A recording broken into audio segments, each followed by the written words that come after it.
West Virginia, this is your year. Mark Rogers TV, the voice of college football, breaking down the Power 5. We're in the Big 12, and we are giving you personnel breakdowns and predicting the finishes in each of the conferences leading up to the college football playoff, where we will have our Final Four prediction. All right, West Virginia, pretty lackluster last season at 7-6, 5-4 in conference play, but most of those losses came after Will Grier went down. We will get to him in just a second, but in looking at the coaching approach of Dana Holgorsen and his results at West Virginia, good early start, most of that in Big East play. Of course, the competition not what it is in the Big 12. The last 6 years, it's been flat out mediocre. Mediocre 27-27. That's mediocre. 27 wins and 27 losses in 6 seasons in the Big 12. 43-34 overall. So West Virginia, if they consider themselves a top program, a top 25 program, a really good program, a contender in the Big 12, this is the year to do it. The best quarterbacks in the conference are gone. They've moved on.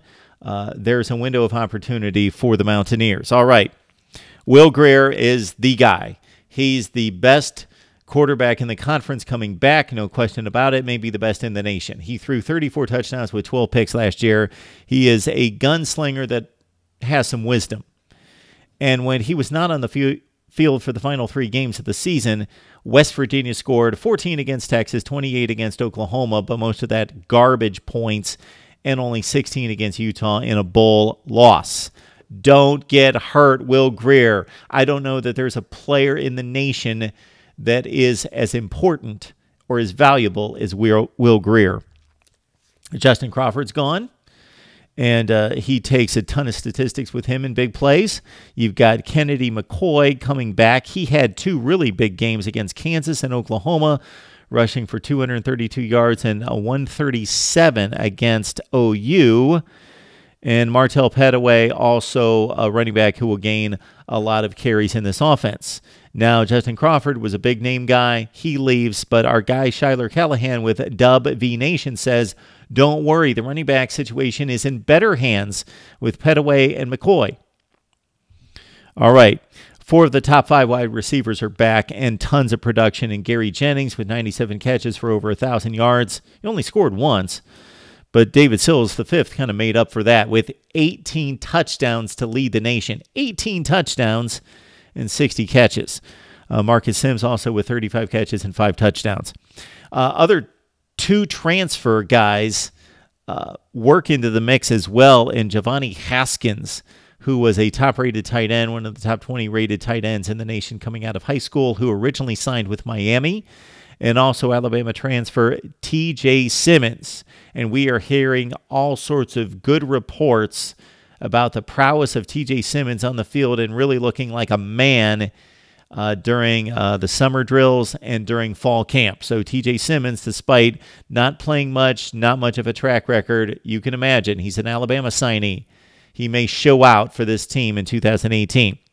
All Big 12 left tackle Yadni Kajusti comes back to lead the offensive line, which is pretty marginal. All right, the defense was bad last year. It was just awful.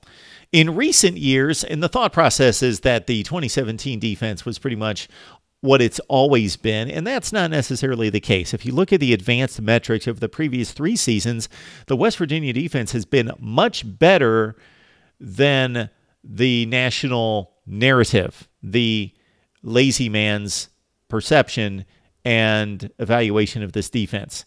Up until last year, they were 46th, 30th, and 37th in the nation in the advanced metrics.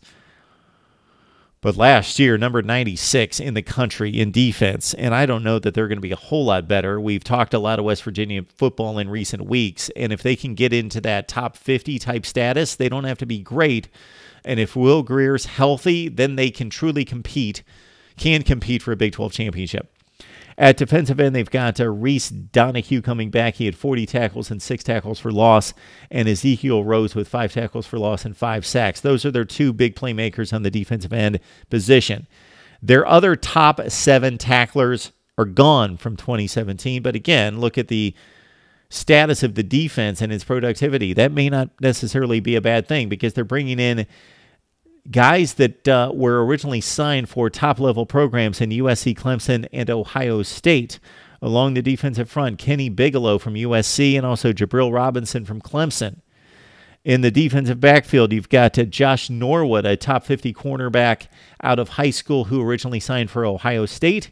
He is transferred to the Mountaineers. And then you've got a 4-star freshman in Dante Stills who will definitely see playing time along the front, as West Virginia is very thin along the defensive front.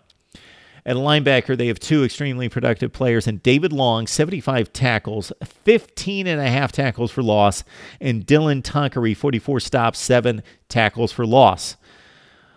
About half the secondary gone. You've got cornerback Hakeem Bailey, one of the very best, coming back, and safety talent is very good with West Virginia. They've got a number of players coming back at safety, weak at corner, or at least thin, guys that we don't know about who haven't had to been forced into action previously, going to have to step up, but at safety, they've got guys coming back. Okay, I credit West Virginia in bulking up the non-conference schedule. They've got a date with Tennessee, and that's a neutral site game in Charlotte, weekend 1, and then North Carolina State a little bit later in September. Give them a split in those 2. I see West Virginia most likely beating Tennessee, even though it would not shock me if the Volunteers just came out fresh slate, new start, new coach, new attitude. They've got talent on the roster. Their talent is arguably better than West Virginia's top to bottom. They just don't have the quarterback in play or the playmakers that we've seen outside of some guys like Jawan Jennings. So that's a losable game for West Virginia, but give them the win against Tennessee. But I think they go back and they lose to North Carolina State in the other game. And the odds for me say that they're going to split these 2 games. What's most important is Big 12 play, of course, to win a championship in conference. They've got 5 at home, 4 on the road. That's good. The stretch run, though, is brutal. So we're not going to truly know much about West Virginia and their capability of challenging in the Big 12 until we get to the final 5 games.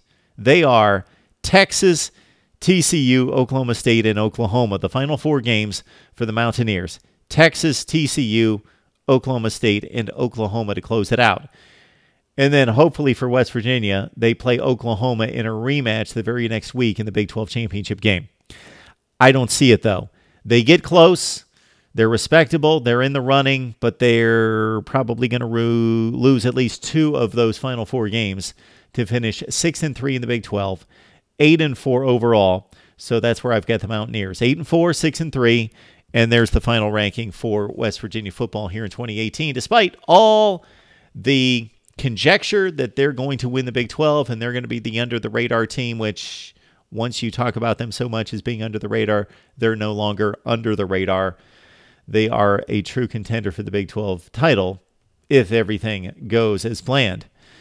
Would love to hear your pick on West Virginia football, especially since this is such a polar opposite prognosis for West Virginia by most people.